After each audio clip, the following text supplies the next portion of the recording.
Jay Zacharias, founder of triathlonexperts.com.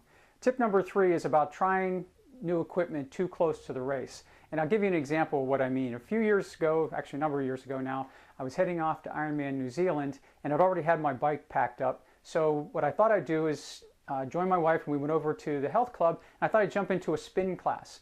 And I hadn't been doing any kind of spin classes, but I figured I'd been doing, obviously lots of training getting ready for the race, so I figured that was fine. What I didn't realize was, and didn't think about, was the crank arms on the spin bike are shorter than ones that I normally use. So that bike position changed how I was spinning the pedals that day, and I didn't really think much about it. I was in very good shape, and I was tapering down, and I was having a great time in a spin class.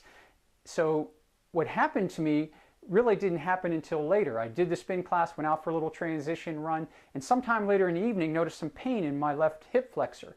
As the day went on and we finally left for the airport, what I found was, as I was walking across the airport, is that the hip flexor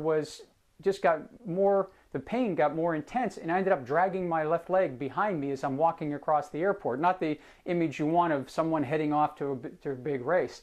So what happened was I spent the rest of the week down in New Zealand, away from all the folks that I know, the practitioners I know that could maybe have helped me out a little bit, and trying to identify folks in New Zealand who could maybe work out some of the issues I had with that flexor.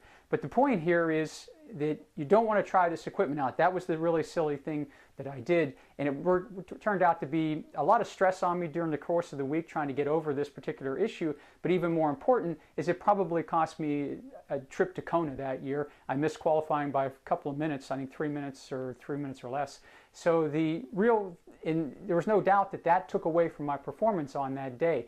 I was able to get through it, still had a fairly good day, but I do think that in the end it probably cost me. So stay away from that in the last few weeks. Don't borrow your buddy's bike and jump on it and go out for a long ride. The change in position, all those kinds of things, your body's pretty sensitive at that point because you've really been powering it up, getting ready for the race. So be careful with those things and stay with the equipment that you have. Make very few adjustments unless you absolutely have to at that point, and I think you'll have a much better day out there on race day.